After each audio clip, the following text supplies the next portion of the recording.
Ce balado vous est offert par le gouvernement du Québec. Bienvenue à la série Balado juridique. Je m'appelle Vanessa Destinée et dans ce nouveau balado, nous vous présenterons des personnes qui ont toute une chose en commun. Elles considèrent qu'elles ont réussi leur séparation. Mais réussir une séparation, ça peut vouloir dire bien des choses et ça peut prendre des années avant d'en venir à cette conclusion-là. Notre but, c'est de vous partager leur histoire, vous inspirer et vous aider, sans lunettes roses. Aujourd'hui, on parle de la transition en douceur pour les parents et les enfants après une séparation. Il n'y a pas de recette magique pour annoncer sa séparation à son enfant ou pour l'aider à vivre une transition harmonieuse. Mais les familles à qui on a parlé ont été vraiment créatives pour faciliter le cheminement de leurs enfants. On va d'ailleurs parler de transition en douceur pour les enfants avec Lorraine Filion, travailleuse sociale et médiatrice familiale dans la deuxième partie de l'épisode. On a reçu de nombreux témoignages qui racontent de bons compromis de séparation pour garantir le bien-être des enfants, mais aussi des deux parents. On a choisi de vous en présenter deux. Audrey et Geneviève sont deux mamans qui ne se connaissent pas et qui vivent dans des régions différentes du Québec. On les a rencontrées séparément. Allô, bonjour, je m'appelle Vanessa. Allô! Enchantée. Ben oui, merci de nous accueillir. Audrey est la maman d'un garçon de 11 ans. Au moment de sa séparation, il y a 5 ans, son premier réflexe a été de se dire que son fils n'avait pas à subir les conséquences de sa séparation. Quand je vois mon fils puis qu'il est heureux, là, je me dis que j'ai réussi. C'est aussi, je veux que son papa soit heureux aussi. Je veux, moi, être heureuse aussi dans la situation. Je veux qu'on soit tout le monde, les trois, heureux, puis autant les partenaires. Je trouve que c'est important. Puis pour moi, quand que je vois que tout le monde est heureux comme ça, bien là, je peux dire, on n'a pas réussi notre couple, mais au moins, on a réussi notre séparation. Puis comment on l'a réussi? Comment est-ce qu'on se rend là? Comment t'as vécu ce processus-là? Parce que t'en parles avec énormément de sérénité en ce moment. C'était clairement pas ça, là, au moment de la séparation, là. Non, ça n'a pas été ça au début. Ça faisait combien de temps que vous étiez en couple? Ça faisait 11 ans. 11 ans. Puis ton fils, il avait quel âge à ce moment-là? Il rentrait à la maternelle. Il venait d'avoir ses 5 ans en octobre d'avant. Donc, un nouvel environnement, on sortait de la garderie, dans le fond. On sort de la garderie, un nouveau professeur, nouveau visage, nouveaux amis, l'école, c'est nouveau, tout était nouveau. Fait qu'on s'était dit qu'on voulait laisser du temps pour, justement, pas trop le bousculer. Ensuite, on a laissé vraiment comme l'année scolaire passer. Quand c'est terminé, on l'a emmené dans un de ses endroits vraiment préférés. Et puis, on était justement à la roulotte dans un camping pas très loin. Il a toujours adoré cet endroit. Oh. Fait qu'on l'a emmené là avec papa. Puis, c'est sûr qu'avant, on avait beaucoup discuté, moi et papa. Puis, on s'était dit, bien, comment qu'on va aborder ça pour qu'il y ait quand même de la légèreté, mais que ça soit concret. Tu sais, on ne voulait pas comme qu'il y ait d'ambiguïté. Fait qu'on a fait un petit dessin. Fait que je lui ai dessiné 2 maisons avec les membres de notre famille sur le dessin. Puis je lui ai expliqué, je lui ai dit, regarde Alexis, ça ici, c'est ce qui va représenter notre avenir. Puis comment ça a été reçu, ce dessin-là? Au début, c'est sûr qu'il a comme resté un petit peu sous le choc.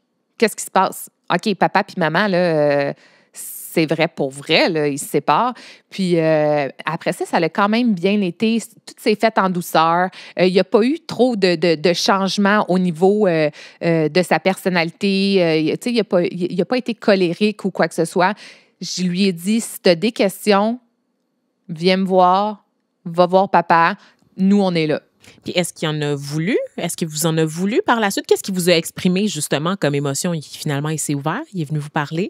Oui, c'est sûr que, tu sais, Alexis, papa travaillait beaucoup, maman était plus avec Alexis, on faisait beaucoup d'activités, mais je te dirais qu'au début, ça a été comme un peu vraiment mal reçu du côté envers son papa. Oh! Il en voulait. Ah oui, hein? Oui, mais ça n'a pas duré longtemps, mais je lui ai expliqué, on n'est plus des amoureux, mais on va toujours quand même s'aimer.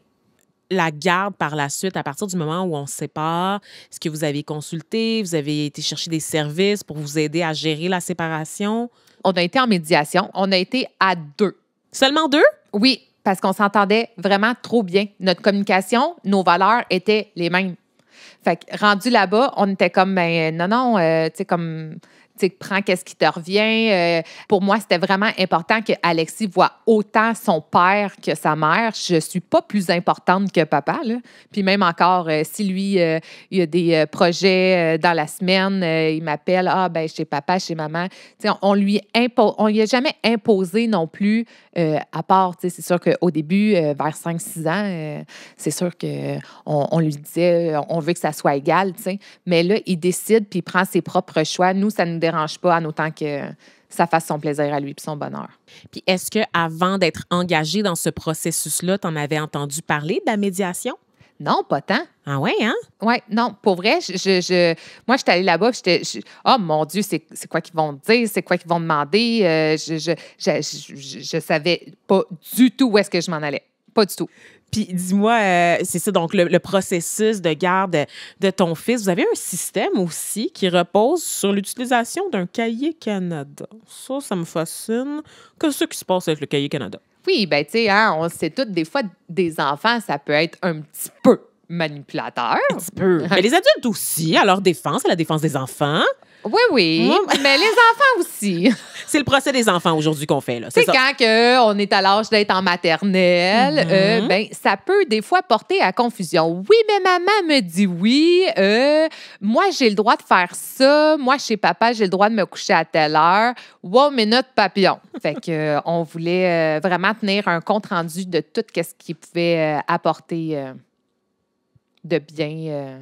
Puis, est-ce que là, maintenant, Alexis, est-ce qu'il est en paix avec la séparation? Tu sais, maintenant, il a compris. Est-ce qu'il est heureux? Comment il va? Comment il va, Alexis? Ben écoute, sais-tu quoi? C'est drôle parce que je lui ai demandé comment tu vois ça? Est-ce que tu es bien? Puis, c'est quoi? Il m'a répondu, je ne changerai absolument rien. Wow! Il m'a dit ça, puis j'en avais les frissons, puis là, je te le dis, puis écoute, j'étais tellement émotive. J'avais vraiment les yeux tellement pleins d'eau parce que je me suis dit, OK, tu sais, voilà ta confirmation que tu as bien fait ta job. C'est extraordinaire. C'est très, très précieux comme moment. Ah oui. Merci beaucoup. Merci, Amélie. Ah, Super, merci ça. à toi, pour vrai, sincèrement, merci. Elle était le fun, elle était énergique, elle était dynamique, généreuse. C'est quoi tes constats? Denis, mon réalisateur. Qu'est-ce qui t'a marqué le plus, en fait? C'est parce qu'on a tellement l'impression que c'est négatif, une séparation. Puis oui, c'est dur, ça fait mal, c'est pénible, mais c'est pas obligé d'être l'enfer sur Terre non plus, tu sais. Tu voulais voir le dessin? Je voulais tellement voir le dessin, mais comme, ça y est, elle a le dessin quelque part sur le fridge, elle va nous amener ça sur le milieu de la table. J'étais prête.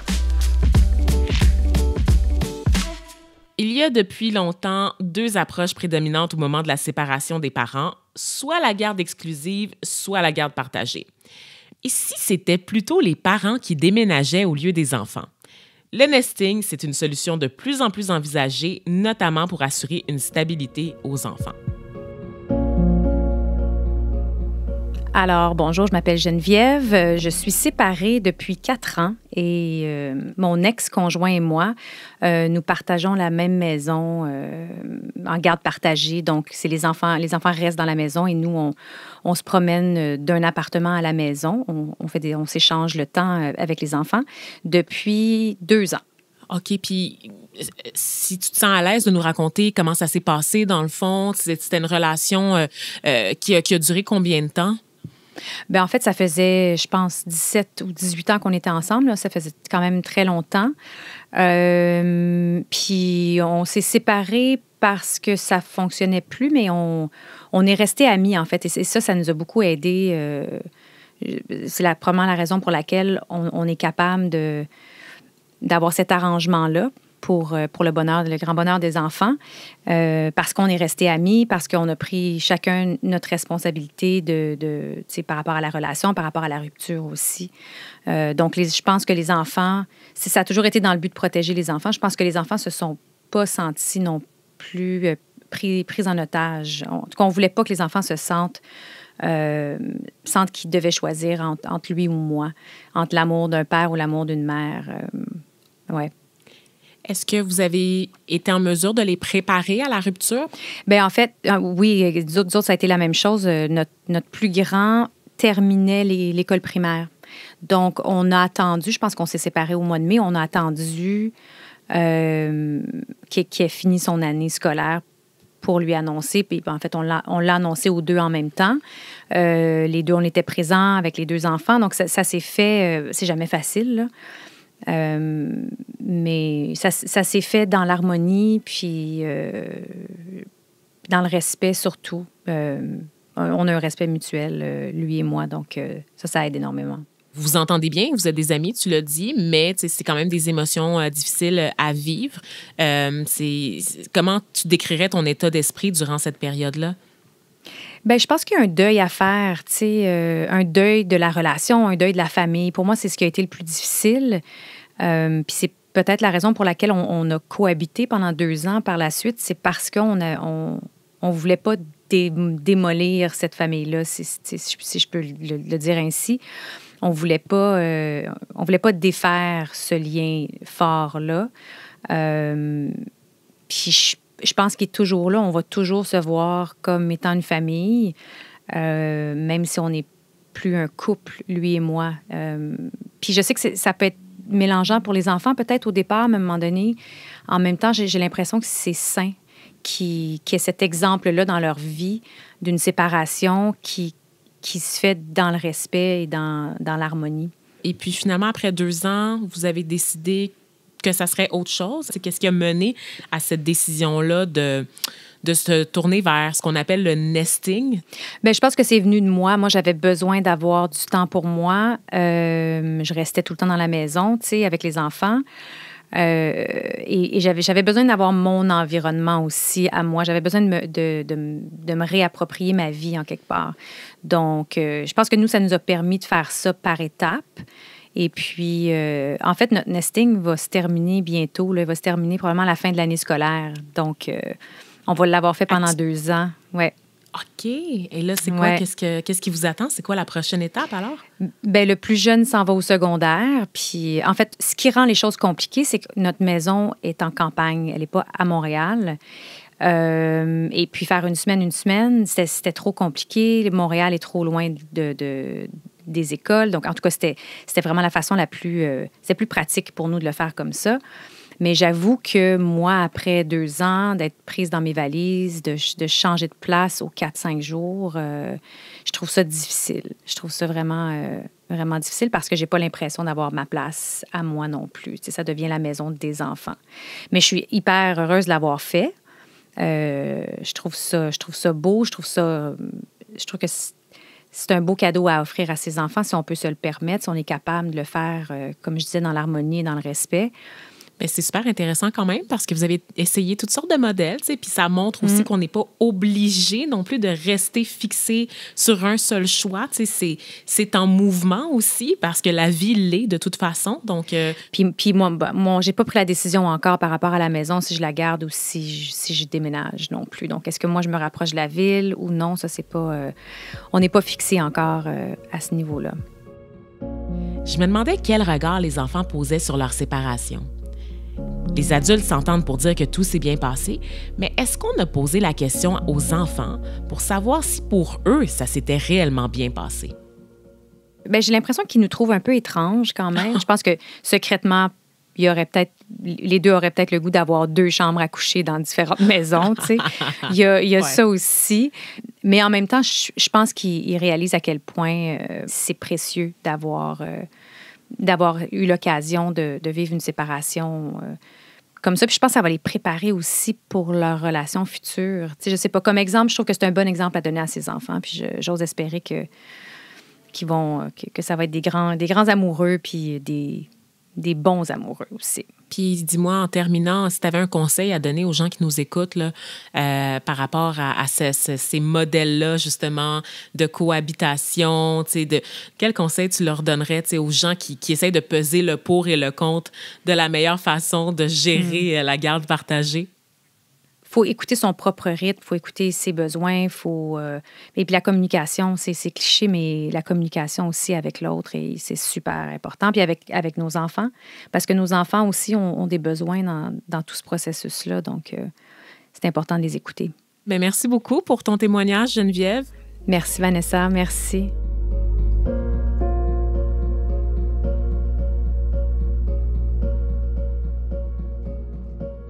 C'était le fun. J'aimais beaucoup son ton, tu sais, tellement calme, posé, tu voyais qu'il y avait beaucoup un esprit d'analyse et de réflexion, de changer de modèle, tu sais, de vie, dans le fond, là, tu sais, pour autant respecter les besoins de leurs enfants que les leurs en tant qu'adultes, tu sais, qui ont des vies à vivre puis des choses à découvrir. Fait que je trouvais ça vraiment intéressant. Puis ça finit bien, tu sais. Ben, en fait, c'est pas fini, tu sais, c'est juste... C'est en cours, tu sais, c'est en mouvement. Puis c'est ça, on essaye, puis voilà.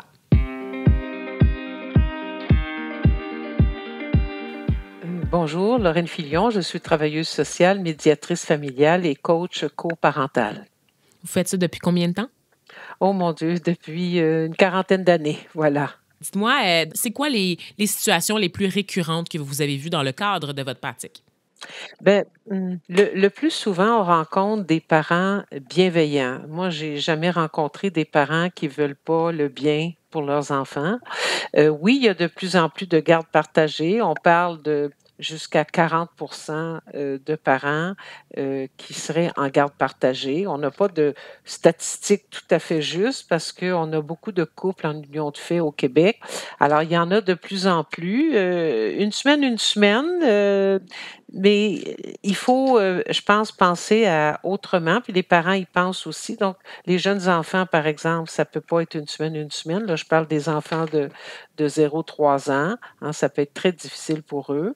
Les ados vont aimer un week-end. Ils vont aimer, pas un week-end, ils vont aimer aux 2 semaines plus qu'aux semaines parce qu'ils veulent se poser quelque part dans une maison. Ils veulent pas toujours être dans leur valise puis être pris avec des rendez-vous à changer parce qu'ils sont pas dans la même rue ou dans la même ville. Et dites-moi, donc, vous êtes travailleuse sociale, médiatrice familiale, donc forcément, vous avez une expertise. Quels sont les trucs là, pour annoncer la séparation des parents aux tout petits? Oui. Bien, écoutez, il faut trouver les mots justes pour le dire. Puis il y a aussi à cet âge-là que c'est pas les mots, c'est les gestes. Disons, lui expliquer la séparation quand l'enfant a moins de 2 ans, parce qu'à partir de 2 ans, il y a des enfants qui parlent et même d'autres couramment. Donc, on pourra expliquer à ce moment-là à l'enfant que papa et maman vont se séparer, que papa et maman vont avoir deux maisons, que papa et maman ne s'aiment plus, parce que c'est souvent l'amour. On dit amoureux qui est plus là, mais qu'on va toujours t'aimer. Il y a un excellent livre qui est sorti juste à l'automne de David Goudreau, travailleur social, qui s'appelle La réparation de mes parents, que je conseille à tous les parents qui ont de jeunes enfants. Et ça explique bien là-dedans comment le lien ne se brise pas entre papa et maman. Entre papa et maman, c'est le lien amoureux, mais que le lien ne va jamais se briser entre papa et l'enfant ou maman et l'enfant ou entre les grands-parents. En tout cas, c'est magnifique. Alors, pour revenir à votre question, donc quand l'enfant a moins de 2 ans puis qu'il ne parle pas, on peut quand même lui expliquer par des mots bienveillants, par un réconfort aussi, qu'est-ce qui va lui arriver. Puis au moment où la séparation va arriver, ben là, il va falloir qu'on prépare son enfant à se séparer de nous et nous se préparer à se séparer de notre enfant. Les ados aussi, ça peut être un très, très grand déchirement pour eux. Donc, comment ça se passe avec les ados? Ça peut être un soulagement de savoir que ses parents se séparent, que les chicanes vont arrêter. Si les parents continuent de se disputer, ça fait pas de sens pour aucun enfant. Il va être critique des raisons que les parents vont donner, particulièrement le parent qui décide de la séparation. Un ado peut trouver que c'est volage, que c'est pas une bonne raison. Et le plus que l'ado va se plaindre aussi, c'est des nouvelles responsabilités qui vont tomber sur le dos. Parce que là, un parent, chacun leur tour, va être monoparental dans la semaine ou les jours. Alors là, l'ado va devoir des fois sortir les poubelles, défaire le lave-vaisselle, aider à aller faire les courses. Donc, les tâches ménagères, déjà, dans l'adolescence, c'est un point de friction avec les parents. Ça va être encore pire. Maintenant, ce qui est très dangereux, Vanessa, c'est que certains parents vont avoir besoin de parler Hein? Ils sont seuls avec Ouais. leur ado et peut-être les enfants plus jeunes sont partis se coucher. Ils en ont gros sur le cœur. Attention, l'adolescent ne doit jamais être un confident. Puis dites-moi, quelle est l'erreur la plus fréquente que vous voyez, vous, dans le cadre de votre travail? Oh, il y en a plusieurs. Ah, il y en a plusieurs. Bon, ben, hein? La Je vais me tirer une plus, bûche. les plus fréquentes, c'est de ne pas préparer son enfant à quitter pour aller chez l'autre et le préparer bien, puis se préparer aussi à laisser son enfant aller chez l'autre et survivre à ça, puis ne pas confier à l'enfant ses émotions négatives. L'autre chose, c'est de ne pas agir comme un bon coparent. On parle souvent d'être parent après la séparation, c'est beau. Donc, je m'occupe de mon enfant, je le nourris, il est bien logé, je l'aide à faire ses devoirs, je le punis quand c'est nécessaire, je lui donne de l'affection, c'est tout beau. Mais on oublie d'être coparent. Être coparent, ça veut dire que je transmets à l'autre des informations. Ça, c'est une des erreurs les plus fréquentes, les informations nécessaires. OK? Et ensuite, je le consulte Comme pour quoi? encore les décisions. Ben, je vous donne un exemple. L'enfant est chez moi pour toute une semaine et le dimanche soir, il me quitte pour aller chez l'autre. Ben, si l'enfant a fait une gastro-entérite dans la semaine, ça serait bon que l'autre parent le sache. Je suis allée à la clinique, il y a des antibiotiques pour 10 jours. Tout ce qui regarde l'enfant, je dois le dire à l'autre. Si je ne peux pas y parler en personne, je peux lui envoyer un courriel. Il y a aussi maintenant des trucs là, virtuels, Planiclick, Two for Kids, etc. Il y a des sites maintenant d'information. Donc, l'autre parent a besoin de savoir ce qui s'est passé dans ma semaine, puis l'inverse chez l'autre. Et dites-moi, quand ça devient justement difficile, cette adaptation-là pour les enfants, où l'enfant ne répond plus, les deux parents, ils font de leur mieux, ils communiquent entre eux, mais on voit bien que l'enfant, il rentre dans une espèce de zone où il se referme sur lui-même, où c'est difficile, ça passe pas la séparation. Comment on fait pour les accompagner, ces enfants-là? Bien, à ce moment-là, il faut aller consulter. Donc, il y a Qui? on peut aller consulter au CLSC si OK. les gens veulent aller dans le secteur public. Il y a d'excellents services au CLSC de leur région. Des fois, c'est long. Fait que s'ils veulent aller en privé, ils peuvent consulter des psychothérapeutes. Il y a des travailleurs sociaux aussi qui vont intervenir. Peut-être que l'enfant a besoin d'une thérapie. Il y a aussi des groupes d'entraide pour enfants de parents séparés. OK. L'enfant peut se retrouver dans un groupe d'entraide où il va aller s'amuser, rire, faire du mime, du dessin, du théâtre. Il va s'exprimer là-dedans, ça va l'aider. Il va rencontrer d'autres enfants de son âge. Donc, on a au Québec la chance d'avoir, imaginez, 1200 médiateurs familiaux qui sont dispersés sur tout le territoire du Québec. Il y a des heures gratuites de médiation. Il y a beaucoup de parents qui attendent toujours le bon moment, qui essaient de repousser l'annonce de la séparation pour provoquer, minimiser les bouleversements que ça pourrait causer chez les enfants, que ce soit la période des fêtes, la fin de l'année scolaire, le retour des vacances planifiées durant la semaine de relâche. Donc, est-ce que c'est la bonne chose à faire ou c'est mieux de juste l'attaquer immédiatement? Mais si les parents sont capables encore de rester ensemble et de faire les choses, disons, on va dire, minimalement, correctement, ben, c'est sûr que c'est mieux pour l'enfant parce que Noël, pour l'enfant, vous savez, c'est magique, pas juste pour l'enfant, l'ado. Mais, mais quand il faudra l'annoncer, ben, il faut l'annoncer comme je vous dis, trouver les mots justes pour le dire et ce qui est nécessaire de dire à l'enfant. C'est pas obligé de tout dire à l'enfant. Et si c'est possible de le faire ensemble, les deux parents ensemble avec les enfants, tant mieux. Si c'est pas possible, c'est pas grave. Mais à ce moment-là, quand même, l'enfant aura des fois, les enfants vont dire j'ai eu deux discours différents, il faut faire attention à ce qu'on dit. Mais c'est pas possible de le dire ensemble, il faut le faire séparément, mais d'avoir des mots rassurants pour l'enfant, particulièrement au fait qu'on va jamais arrêter de l'aimer.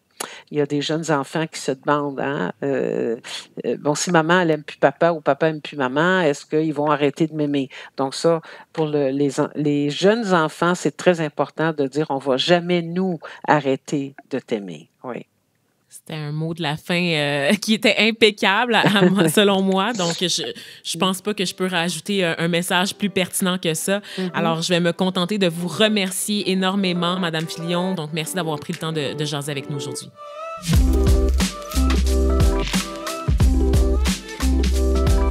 Je pense que le message est clair. Il n'y a pas un guide pour vivre sa séparation. Il suffit de trouver ce qui fonctionne mieux pour nous, comme c'est le cas d'Audrey et Geneviève avec leur famille. Si vous voulez plus de conseils pour vous adapter à la séparation ou juste pour trouver de l'aide par rapport à votre situation, je vous donne rendez-vous sur juridique.gouv.qc.ca. Je suis Vanessa Destinée et je vous dis à la prochaine! Ce balado vous a été offert par le gouvernement du Québec.